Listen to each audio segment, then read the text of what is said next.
Call to order today's meeting of Real Property Environmental Concerns. Thank you for being here. Sorry we're getting started a little bit late. Can I have a motion to approve the minutes of the last meeting, please?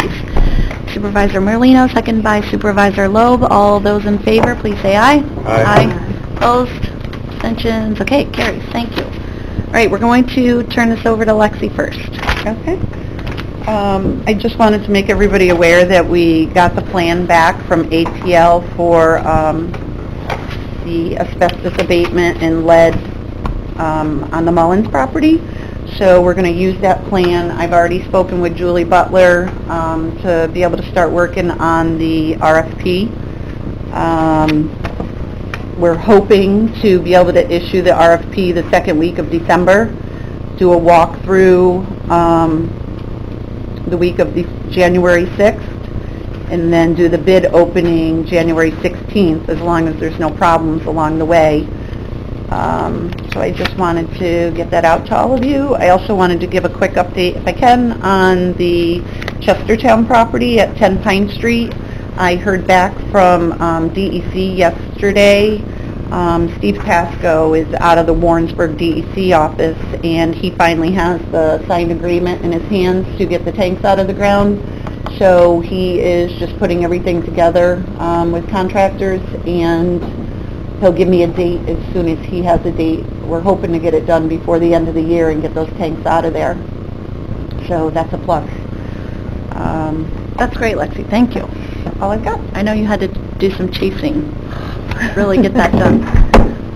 So hopefully they'll come out before the end of the year, even though the snow's flying? Yeah, but with the temperature warming back up, I'm hoping that it'll melt away and they'll be able to move them. But that's all I have. Okay. Mr. Chairman?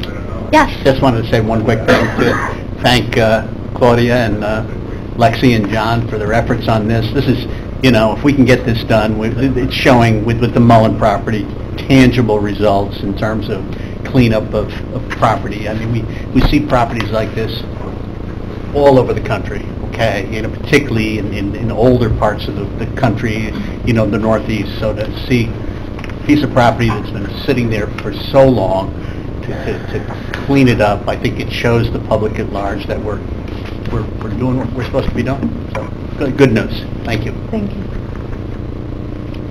Yep, it's been a long process, but we are moving forward. Great. Thank you. All right, Chris, I think we're on to you. Okay. So We're I going have a couple resolutions I want you to consider, and then I'm going to help the chairman discuss the options we have for establishing a countywide septic inspection upon property transfer law. So I'll start with the easy stuff first. The first resolution I have for you is to establish an energy benchmarking requirement. I mentioned at the last committee meeting, energy benchmarking is more or less tracking your energy, gas usage, and using that for planning or comparing against other similar size and types of buildings. And try, and it's kind of the first step in making improvements to your energy use. So the attached requirement language more or less is requiring that by the 1st of May each year we'll have input the information. By September 1st of each year, I believe, we'll make it available for the public. My office, specifically myself, would be the one responsible at this point for tracking that information. And we would be looking to track the energy usage in buildings that are 1,000 square feet or more. That's what that's all about. We do have the option to, through the Energy Stars portfolio, to have National Grid input our data automatically. So I think we'll probably go that route. So less of a staff resource would be necessary for that. If there's any questions on the energy benchmarking, it's also you can also be awarded points towards our Climate Smart program for doing so. So by adopting this resolution and doing it. So if there's any questions on the energy benchmarking, I can Supervisor Loeb? You'll make a motion to adopt that? Okay. Do I have a second? Supervisor Stroud on the second? Okay, questions? Yes, Supervisor Loeb. Madam Chair, the whole process about this seems very colorful, but when you read through it, you say, you know, this is some really basic, solid information that not only the county should have, but we should have in our own homes. City should have it. Our buildings are major assets in our organization, and this is just a good thing to have. It has nothing to do with climate change or anything. It's all about money, and this is a good thing to have. Yes. And since Superintendent Hajos is here, could you speak to what we already have for our buildings as far as our understanding of energy usage?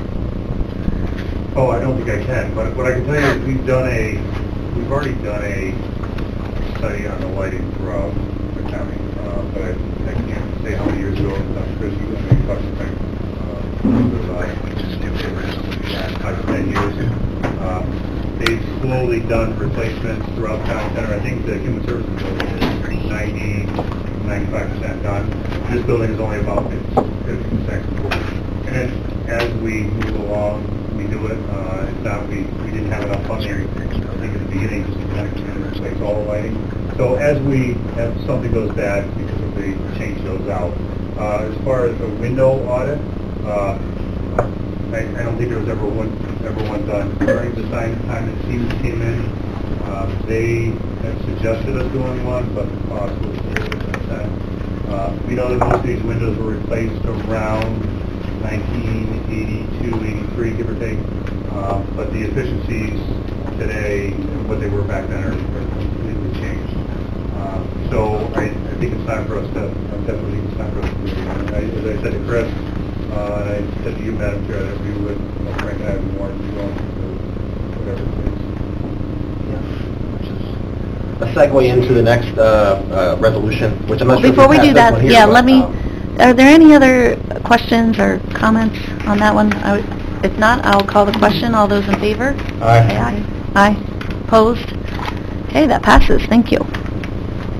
Okay, go ahead on this other one. So the other one, it was something that was really brought to, be a priority by Supervisor McDivitt, which was could we have an energy audit done on this building here to see what deficiencies we have, what improvements we can make, prioritize those.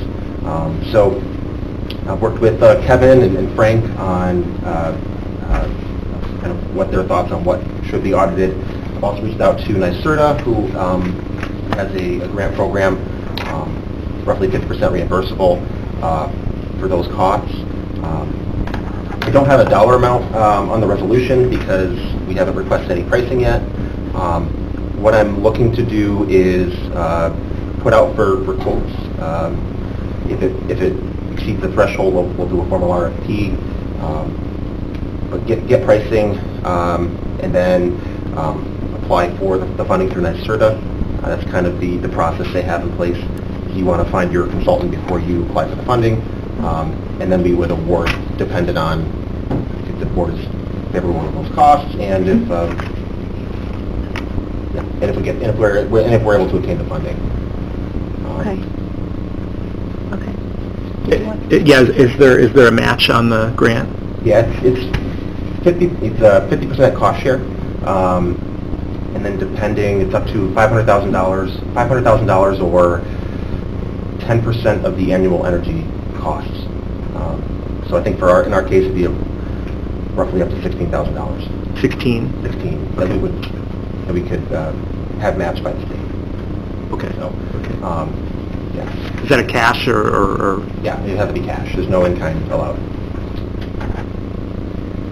We did, like Kevin said, there was an audit done years ago. That one came in, I think it was around $23,800 for that. I don't know exactly what that one included. I believe they were looking at the system. So they were looking at the energy system. I think in talking to Frank and Kevin, the windows are a priority. Certainly, if somebody came in, they would be looking at where there would heat escape through the through the roof and those types of things as well. So I guess at this point, just to kind of get the ball rolling. I wanted to get the permission from the committee to apply for the funding if and when it comes. Try to find out costs and apply for the funding, and then you would come back to us and we'll decide if we should go forward with that or You not. have to, it's up to you guys. And it's just for the municipal building, this building. That seemed to be the interest. I mean, unless there's interest in looking at other buildings. But I mean, this is the oldest. I know it's the only oldest building on, at least on this campus. Yeah. So it seems like a good place to start. Okay. All right. Supervisor Straub? With that. Thank you. Supervisor McDevitt on the second. Superintendent Hajos? I just want to say, I think it is a good idea to look at this building, but this is not the oldest building that the county has. I mean, we have, you know, our DPW facility, we have a lot of the outlying shops that are older buildings, that we should probably, or possibly include those as part of this. Okay. Can you work with Chris to get him the list? Okay. Just clarification, are we approving going out for the quotes, or are we approving applying for the funding as well as going out for the quotes? Because I'm asking for the board's approval to apply for the funding. I don't know, I don't think we need a resolution to put out for the quotes or RFPs. I would assume that if we're going to be looking at other county buildings, we're going to max out that threshold and have to put an RFP. If we're looking at just this building, I would say we would start with getting some quotes based on our purchasing policy, and then if they come in higher, go through a formal RFP process. I will say too that FlexTech, the program for NYSERDA, they have certified consultants that you can choose from. You don't need to, but that would be where I think we would at least start. For quotes. Okay. So you are looking to apply for the grant funding based on the background information that you're able to obtain, whether or not we need to do an RFP. If we do, we don't necessarily need committee approval for that. It would just be if we want to award the RFP. Given that we're coming up on the holiday season and then the crazy schedule at the beginning of the year, this funding opportunity will expire at the end of the year. They will have another one next year, but you know, Might be good to try to before the end of the year. just because of all the timing of things, it just seemed appropriate to bring it to this committee meeting to get the okay to apply for that funding. So if that falls then in between now and the next committee meeting, we have the approval to do so. Okay. So we do have that on the table. Yes, Supervisor Loeb. Yes, thank you, Madam Chair. Mr. Hajos mentioned that we have a lot of buildings, not just this building. So it brings to mind, considering the substance of these two resolutions, what's the interface? My first thought is, okay, we've already done this. Why are we doing the second resolution? Maybe we're talking two different animals, addressing from different... Yeah. Do you want to speak to it, Chris? So the energy benchmarking is more or less taking the National Grid bills, plugging them in. Energy Star, where you plug this information in, uses several different algorithms. You can generate several different reports based on that information. It's really used as a planning tool. The energy audit is having a professional consultant come in and do the evaluation, the assessment to figure out specifically where improvements should be made at the county or at whatever building. So that Supervisor Straub? Yes, and having gone through this process, Chris, if you don't mind, the benchmarking is required by NYSERDA. So when you do your energy improvements, whether it be the lights or the windows, they want to see how much of a savings, how much of a carbon footprint has been reduced. They want to see that. So you have to do the benchmark. So that's a separate thing. And then the windows, the object is if we get the windows replaced, we've benchmarked this. Now the windows have been replaced. How much are we saving in terms of energy usage and reducing carbon footprint? Okay. Yeah. Supervisor Straub, did you have anything else? I know you had your hand raised earlier. Okay. If you're okay. So I think we have a motion and a second. Any further questions? Yes. Yeah. Now, did we expand our resolution to support the audit to include the other buildings? I think so. I think that was, All right, then I'll support that okay. as an amended. Yeah. We're going to leave that to Chris to work with Superintendent Hajos to get the information about what all will go into the pricing and the grant application for funding. Okay, good. All right, I'll call the question. All those in favor, please say aye. Aye. Opposed? Hey, that carries. Thank you. All right, the next thing on our agenda is this topic that we've been kicking around, not really talking about for a whole entire year, but it is the idea of doing something to require private property owners to inspect their system, their septic system, whenever they transfer property to a new owner. This has already been passed in some respect in the town of Queensbury and Bolton, and I know that the town of Lake George is working on some efforts as well. This was actually brought to us by the Adirondack Lakes Alliance way back in January, that the county started taking a look at this. So it's taken us some time. It's now the December meeting, basically, but I think it's worthwhile to take a look at it and start talking about it in more depth and see if we can come up with some parameters for how we might go forward. So Chris and Sarah Frankenfeld have put together a really nice presentation to give us some background information, get us up to speed, and then I'll help guide us through some discussion about where we want to go. Yeah, and It's all yours. oh, sorry. So the supervisor asked myself and some others to kind of look into what maybe some other municipalities were doing with respect to these types of laws. And kind of what I realized in going through some things was that it's complicated. So I think the presentation will show that. And I apologize. I'm going to discuss a little bit about how these systems work. So if there's any of you that already have a good understanding of how septic systems operate, then bear with me. But I didn't know the level of knowledge everyone had on the subject. So. Chris wanted to know if I knew what a septic system was because I live in the city. I grew up on a farm, so I do actually know what a septic system is. Thank you. But it'll be good to go through the background. Go ahead. Thank you. So, so what is a septic inspection upon property transfer law? Well, I think it's kind of inherent what it is, but more or less before the time of transferring the title, property owners would be expected to have their system inspected based on, a certain set of criteria. And in certain cases, there are deferrals, whether or whatnot. People do have a period of time that they can transfer the property and then go back later and have it inspected. There's a process for all that. But I think really the more important question is why have a law like this? And I think it should be somewhat obvious, but a failing septic system or one that's on the verge of failure can impair the environment. It can also affect drinking water sources, whether that's whether it's drinking wells or other sources.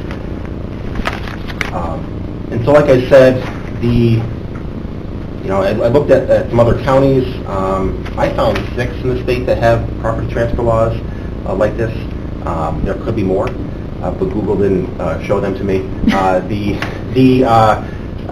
So there's the main difference though is yes, there's others that have it, but there's a big difference in kind of the organizational structure that those counties have and we have. Specifically with respect to the departments of health. Every county has a Department of Health. We have a Department of Public Health. The difference between those other counties and us is that they are full service departments of health, and Warren County has a partial service Department of Health. So services like restaurant inspections and the like are performed by the state department. In other counties, they have sanitarians and so on that go out and perform those other services. So that's going to be a difference in kind of how we do things versus how they do things. To add a little bit more complexity, I wanted to speak a little bit to how how on-site wastewater is regulated currently. In Warren County, we have local governments, departments of health, and DEC that in some form or fashion regulate it. the local level, they're looking at individual systems that are emitting less than 1,000 gallons per day. The Department of Health is looking at temporary residencies, so hotels, summer camps, those things. And then the DEC is regulating those that, commercials, and then those that contribute over 1,000 gallons per day. Drilling down a little bit more into the local government side of things, here in Warren County we have, I've excluded Glens Falls and the village because either there are no septic systems or there's just so few that I think it would be, there's not going to be much of an impact to those communities. The town of Queensbury manages, they have a building department, they regulate and permit septic systems. And the Warren County Building Department does so for the towns of Thurman and for the town of Stony Creek. And then with respect to the other communities, they each have their own zoning offices or code enforcement offices, and they have a code enforcement officer or zoning administrator that permits those things and make sure that the regulations are being followed. So a little bit of background on that. Supervisor Bramer mentioned that there's two communities in the county that currently have property transfer laws, the town of Queensbury, the town of Bolton. But they're different. The town of Queensbury on the left, you'll see shaded in green, the parcels that are affected in the town of Queensbury are those parcels, developed parcels, within the waterfront residential zone. And then the town of Bolton, it affects all developed parcels, so not just those around the water bodies. Going to be talking a little bit about septic systems, so just some key terms that you should be aware of. Holding tanks, a lot of times these are around like seasonal communities, but it's basically just a storage tank. The effluent in the home is not being treated, it's just being held until it's pumped out by a certified hauler. Cesspool, there's no secondary treatment, so it's coming out of the home, it's going into a pit, and it slowly it absorbs into the soil. A D-box or distribution box is handling effluent that comes from the septic tank, and it's distributing that to the absorption field. And then gray water. Gray water is wastewater from sinks and laundry and so on. It's not including human waste. So this is just a little diagram that kind of, if you're not familiar with what a septic system typically looks like, I will say there's many different ways to put a septic system in. This is just a very common manner to do so. But you'll see on the right-hand side of the home, the pipe comes out of the home, goes to the septic tank, then things settle out in there and slowly make their way to the absorption field. It goes to the distribution box and then goes out to the drain field. And then from there, makes its way down into the soil. So I think that's about all that I have to bore you with on kind of the background information. But a typical septic inspection, they're going to have you pump out your tank, and then they're going to have you take the lid off the septic tank, as well as any seepage pits or the distribution boxes, and then make sure that there's no issues. These standards here, these are minimum standards to pass inspection. These come from the town of Queensbury's law.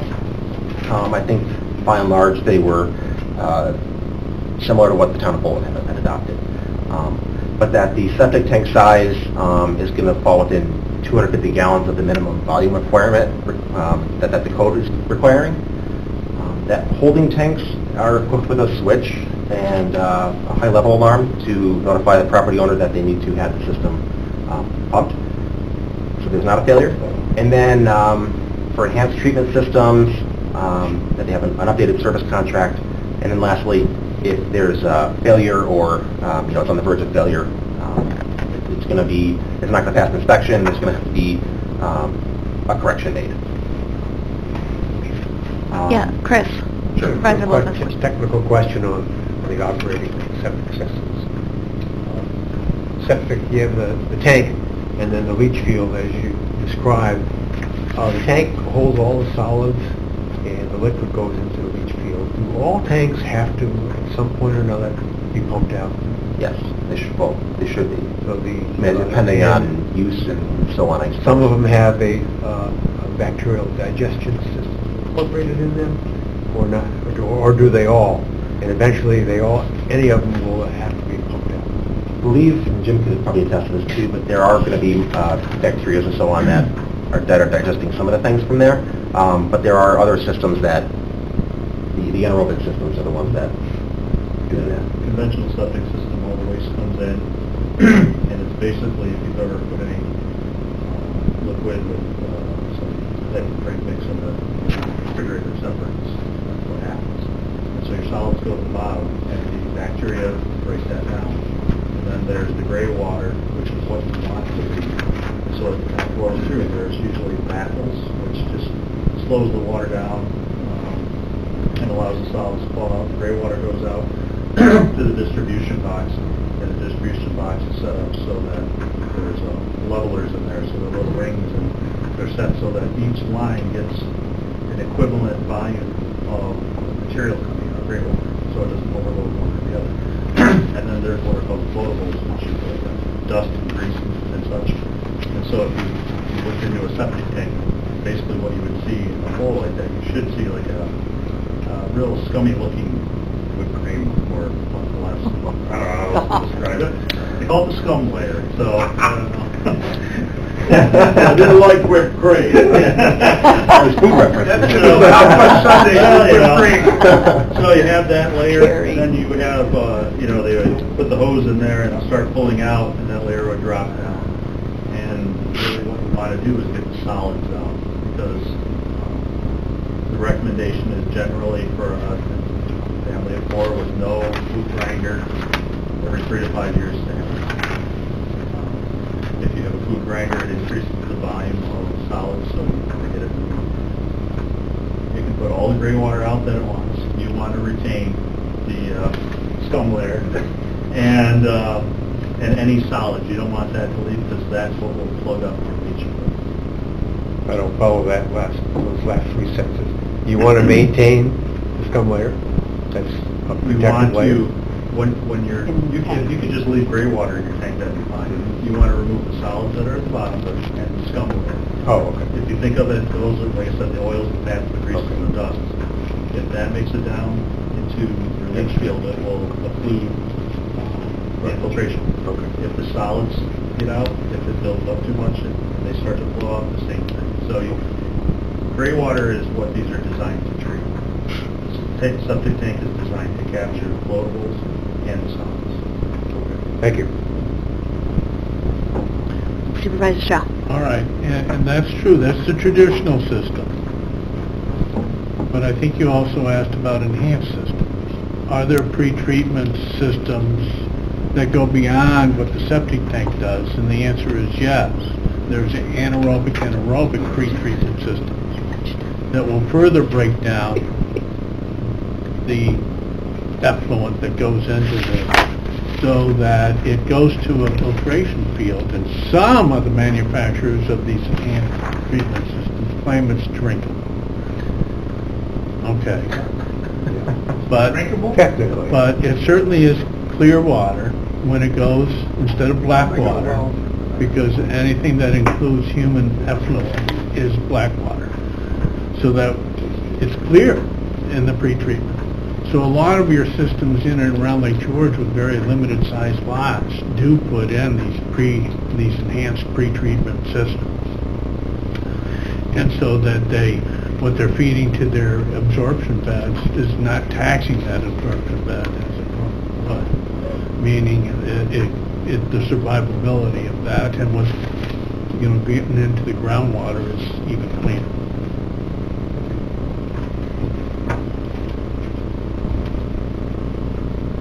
So, on that note, these are some of the, these are again taken from the town of Queensbury law, but again, not that much different from the Bolton law, or what you want to have in this type of law. So surface discharge, obviously that's a problem. Lack of a septic tank,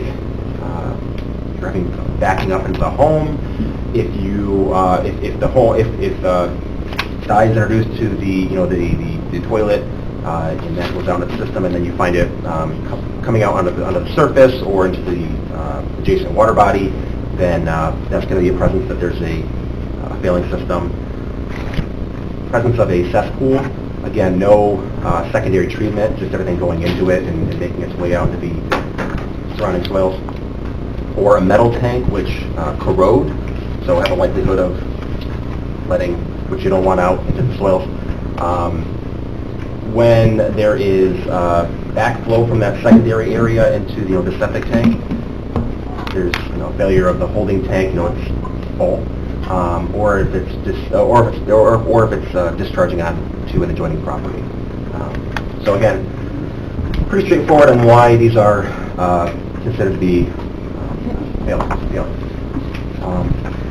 So when I chatted with the supervisor, there was two areas that focused on our discussion on what should be considered if we are to consider a law here in Warren County, and that is what's the purpose of this law? What types of resources are you trying to protect, and then how is it going to be enforced and implemented? And so, with respect to with respect to the intent of the law, again, the town of Queensbury is looking to protect its water resources, the surface water bodies.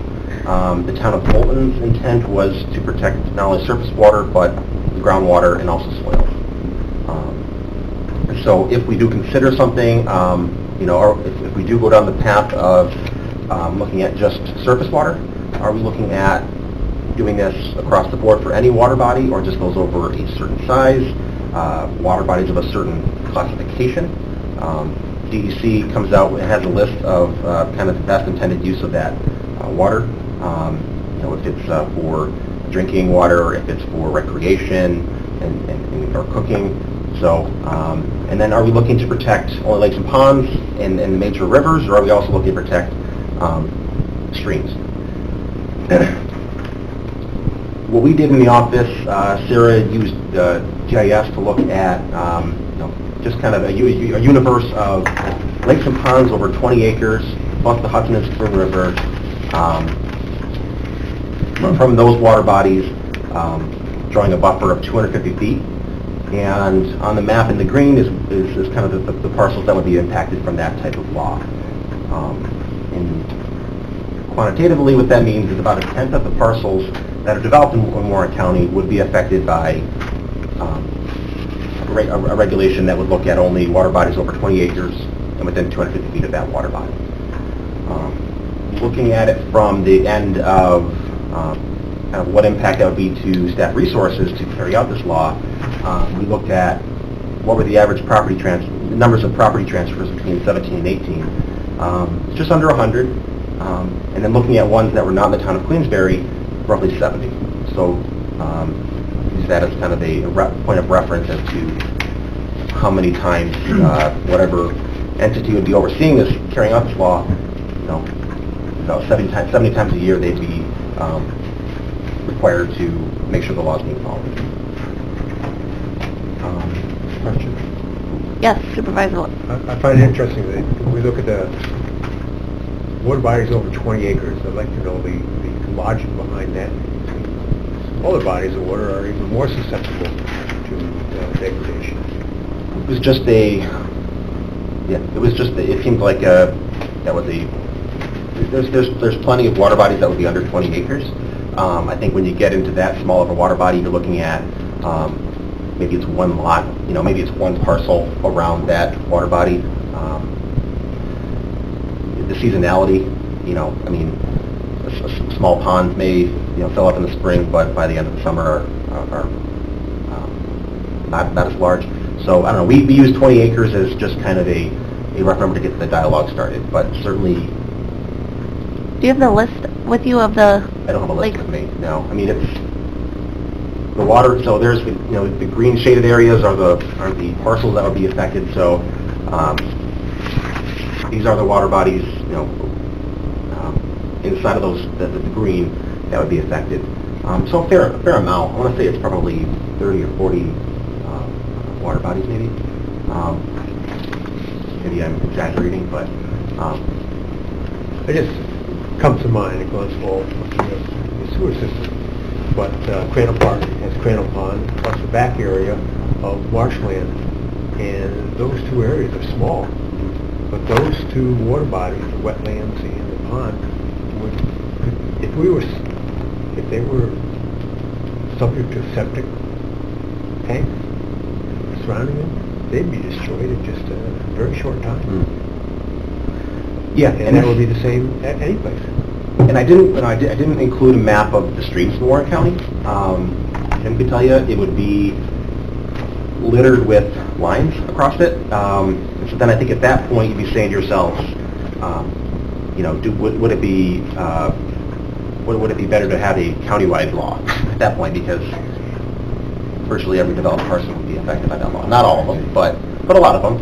So I think today my goal is to get some direction from the committee, and if you think about whether or not you want to work on a subcommittee of people who will dig into this a little bit more. I think that Chris Nowitzki, for one, is interested. I'd love to have Dave Hatton's input as well if he can give us that, but I want to try not to get too deep in the weeds today, because there will be a lot to go over. One thing that is we've talked about too is that we would not want to preempt any local municipality from their own law. So if there is a smaller lake like that and they wanted to put in a particular law for their own community, we would have to craft it in a way that would make sure it's not preempted. Like, we don't want to preempt, I don't think, Queensberry and Bolton's already established laws. Thank you for the explanation. Yeah. So, yeah, and Supervisor's right. I mean, throwing a lot of information at you, but, there's a lot of considerations that, if you're even in favor of moving ahead with this law, that we're going to have to take under advisement. So, just want to make sure everybody's kind of aware of the universe of things before we start trying to pass something in the direction we want to go in. So a little bit, I'll touch briefly on inspections. As I mentioned before, the town of Queensberry, with their law, they're sending their own building inspectors out to do these inspections. Town of Bolton has a registry of certified inspectors that are third party that go out and do this on behalf of the town. I'm sorry, on behalf of the property owners that request it. As I mentioned, though, if you're going to adopt the law, you've got to think about how it's going to be enforced and implemented. And so there might be some consideration to, is this are we going to be having county staff enforce this? Are we going to be requiring this of local municipalities to enforce? What departments would be the ones subject to carrying this law out? I mean, real property in coordination with building code seems likely, but it's something we could consider. And then appeals and variances. At this point, if a property owner in any municipality that won't meet the requirements, they go to their local board of health, which is their town board, and they're granted the variance or not. How do we do that with a county law? And then also, what sorts of penalties would we be looking to levy on folks that don't comply with the law? I threw this in about outreach. I know the town of Queensberry held 3 public hearings or listening sessions with the community and stakeholders that would be affected, and we're able to kind of tailor the law based on the responses they heard. So I realize the local law, but we would be holding a public hearing anyways, but maybe there's some opportunities we could have to have some other opportunities for people to weigh in. So with all that, kind of some of the next steps I see, if the board is considering going down this path, is we form a small working group, and we start looking at some of those considerations on the right hand of the screen. What to protect, how to enforce it, appeals process, how do we get the word out, and not only get the word out about the law and to get the feedback from the community, but also make sure that they're aware that the law exists, so we have compliance. And then protocols for making sure that whatever information, if the county is receiving information about the status of septic systems, that they're in turn forwarding that information on to the local municipalities to update their records. So, with that, Thank you. any questions? Thank you very much. Yeah, I'm sure there'll be some questions.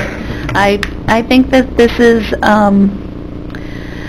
apropos to the Clean Waters resolution that we recently passed. So I'm hoping that some people will be willing to serve on our working group. I know the county administrator had to go, but he and I have been communicating about it a little bit, and he is happy to participate on the working group as well as Charlie Wallace, because I think even if we do third-party inspectors, we're going to have at least something happening at the county code department, because people are probably going to call there if there are questions, that kind of thing. So, I guess what I'm looking for from the committee is some direction as to where you see this going on a broader scope. Do we cover the entire county? Do we cover certain water bodies? Do we cover certain size of water bodies or distances? Supervisor Strauss? Well, I think it's a good thing. A lot of people don't ever get their systems inspected. The reason why Queensbury did it, and we've inspected about a dozen already, and 3 were complete failures, and several, I forget the number, needed adjustments in their distribution box to be effective. Otherwise, they would have been a failed system. So, in most of the cases, we have upgraded or forced an upgrade to their systems that make their filtration systems much more effective. We did, however, last night, have one that is interesting. It's a house in Pilot Knob, and the house is located in the town of Queensbury. The septic system is located in the town of Port Anne. And there was a property transfer of the title. How do you handle that? So, there are things that we didn't foresee, like that one, but in general, I think it's a good idea to go with some kind of property transfer system.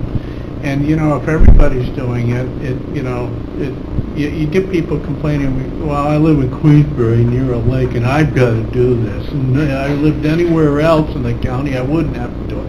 It would be a lot easier if it was a county-wide effort. It'd be even better if it was a multi-county effort. Well, the one thing that has me thinking about the distances from particular water bodies is that it will be easily definable and it will protect waters, versus something like in your town where you did only within the waterfront district. We don't have zoning districts in the county, so it's a little bit harder for us to do that, but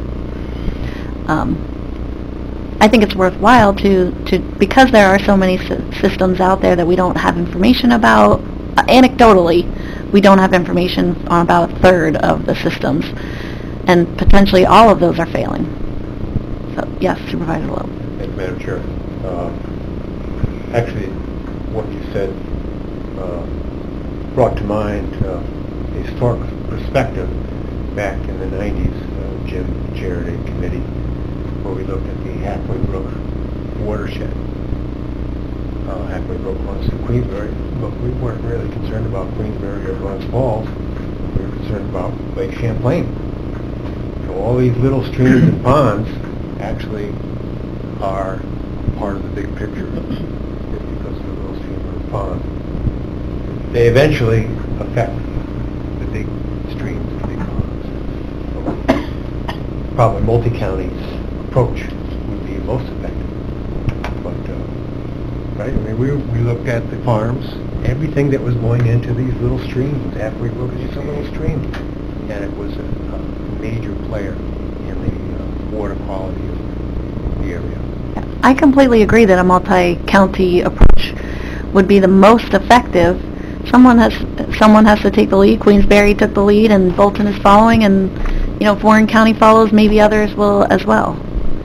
Just like with the invasive species issue that Supervisor Conover was talking about yesterday. Supervisor McDivitt, and then I'll get to you, Brad. Yeah, in terms of, you might describe it as government intrusiveness into people's rights. this appears to be a minimally invasive approach towards, something as necessary as a septic system, in that it's upon the sale of a piece of property. If one went to the other extreme in terms of what a law could be, I mean, you could go a little bit crazy in terms of rules and regulations. So I think this is a good starting point, in terms of property transfer. That we trigger it at that point, and seems to be a modest approach to keeping the world a better place. Kristen mentioned this, but there are other county laws where they are required, if they're on the water, to do the inspection every 3 years. And it's a lot more rigorous. Cuyahoga County requires it. Certain water bodies, it's every 3 years if you're within this distance, or this many years if you're within this much of a distance. And then for other water bodies in that county, they specify, every 7 years or whatnot. I will say, in doing some research, I found an article where back in 2016 that county experienced kind of a surge in inspections being required, like 4,000 inspections required in 1 year, because the timing just happened to fall within that 1 year. So, I suppose if we were to do something like that, then we would want to give some thought to that, so that wouldn't happen here. But certainly, when it happens at the time of property transfer, you're not faced with that dilemma. Yeah. Supervisor McGowan, then I'll come back. Thank you, Mr. Chairman. One of the things I think John needs to also state in Dunham's Bay, with the implication of this and making it more aware, people did make some changes to their systems, and it's also increased the water quality along that shoreline. Am I correct, John? You're correct. So, I hate to say this because it's a government thing, but I do believe this is a good law for all of us, and it should be a footprint of starting on the lakes and then moving out. And just really, for homeowners, the septic systems you're supposed to pump out regularly anyway, so it all can be part of an inspection at that time that you get it, so you have a certificate on file. If it's something like that make it mandatory when you have your septic pumped out. You need to get the certificate where they check the D-box and make sure it's all functioning well, which usually they do when they pumped out the tanks that I've been around for years. They'll make sure it's all flowing one before they pump it, and then afterwards they check both ends and make sure there's no clogs and this and that. But going to the D-box, that's the most important part, because that's where it's distributed, and we want to make sure it's going out there. But starting off with the lakes, I think it's the most important. And hey, I'm sorry, but there's a lot of water out there, a lot of little 20 acres. Hey, a pond's a pond, and it all connects, and water flows down. And in the case of Fort Ann, I would say from where the duties come from, that's goes across the street, and hey, inspect it. So are you advocating for this to apply to all water bodies in the county? It should be formed into all water bodies, and eventually I think it should go to, all the residents. And that's going to take years to do. Yeah. But this might be a good water starting bodies place. are the most important, because all the movies I'm watching, we're going to be out of water soon, and I'm worried. Supervisor Strau? Yeah, well, to go along, Chris said I had 3 public hearings, and that's true. And it was to, one, explain to the public what a septic system is, what's it intended to do, and how it functions. Because a lot of people simply did not know. So it was informational, and there was a lot of misinformation that people were saying, well, I thought that, and I said, no, that's not what it is. This is what it is. So 3 public hearings were absolutely necessary, and I knew that, I felt that, but it improved with each public hearing. The level of understanding, and I'm okay with this, improve with each public hearing. But you always had, the one individual who says, hey, my place, and this is an individual who lived along Glen Lake, my place is a family estate, and we don't have the money. And I said, well, when was it put in? Well, back in '54, my father did a good job with it. And I said, yeah, but that was a long time ago. Have you ever had it inspected? No, we don't need to. It's functioning. I said, are you going to have it inspected? Because it probably should be inspected. No, and I don't like government intrusion. So, Peter, sometimes you need some government intrusion. No, To make people do what you got to start somewhere. Yeah. they really Yeah. need to do. No, yeah. That didn't happen on Glen Lake, did it? Yes, it did. Yeah, I think I heard about that one. Clean water is important. No Clean, that's what I was just going to say. So I think we'll start with a focus on protecting our surface water quality, and start with that list that we put together, the 20-acre lakes and bigger, and the 2 rivers, our 2 primary rivers. And we'll get our working group together and we'll start on it. Cynthia, do you have anything you want to add? Okay. Jim, thank you for coming. Do you want to add anything? I had my claim with the whipped cream. Yeah, right, gross. Okay. All right, good. Anything else? All right, so we'll start working on it. Thank you. Thank you. Thanks a lot, Chris, for putting all that together. And motion to adjourn, Supervisor Strauss, second by Supervisor Loeb. All those in favor? Aye. Opposed, too bad. Cynthia, I was to ride over the hill. How was